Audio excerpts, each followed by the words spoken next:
പിന്നെ നമ്മൾ പോയത് ദുബായിയുടെ ടോപ്പ് ഐക്കോണിക് ലാൻഡ് മാർക്ക് ആയിട്ടുള്ള ബുർജ് ഖലീഫ കാണാൻ വേണ്ടിയിട്ടായിരുന്നു. ഇത് ഭയങ്കര എക്സൈറ്റ്മെന്റ് ആയിരുന്നു. എന്റെ ബക്കറ്റ് ലിസ്റ്റിലുള്ള ഒരു പ്ലേസും കൂടിയാണ് കേട്ടത്. അങ്ങനെ നമ്മൾ നേരെ ദുബായ് മോളിൽ കയറി. ഫസ്റ്റ് നമ്മൾ മോളിൽ ഇരുന്നുകൊണ്ട് തന്നെ ബുർജ് ഖലീഫിന്റെ ഫ്രണ്ടിലുള്ള ദുബായ് ഫൗണ്ടൈൻ ഷോ ആണ് കണ്ടത്.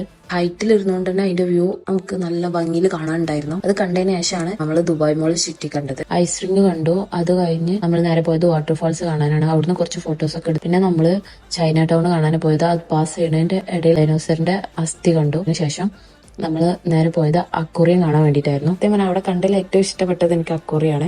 വലിയ സ്പേസിൽ ഒരുപാട് മീനുകൾ ഉണ്ടായില്ലേ, അതെന്തോ എനിക്ക് ഭയങ്കര ഇഷ്ടപ്പെട്ടു. ദുബായ് മോളിൽ ഒരുപാട് കാണാനുണ്ട്. ഇത്രയൊന്നും ഞാൻ എക്സ്പെക്ട് ചെയ്തിട്ടുണ്ടായിരുന്നില്ല. നമുക്ക് കണ്ടതിന് ശേഷം നമ്മൾ ഫൈനലി ബുർജ് ഖലീഫ ഫസ്റ്റ് കാണുന്ന വ്യൂ ഇതായിരുന്നു. ബുർജ് ഖലീഫ ആണല്ലോ ലോകത്തിലെ ഏറ്റവും വലിയ ബിൽഡിംഗ്. സോ എന്റെ ബക്കറ്റ് ലിസ്റ്റിലുള്ള ഒരു സംഭവം കൂടി ആയതുകൊണ്ട് കണ്ടപ്പോൾ നല്ല ഹാപ്പി ആയി. ഇതിന്റെ ക്രെഡിറ്റ് മൊത്തം എന്റെ ഹസ്ബൻഡിനാണ്. Thank you so much. ജുനോടും കൂടി ഒരു താങ്ക് യു. അങ്ങനെ നമ്മൾ ബുർജ് ഖലീഫിന് നല്ല ലൈറ്റിങ്ങിലും അതുപോലെ വാട്ടർ ഷോയും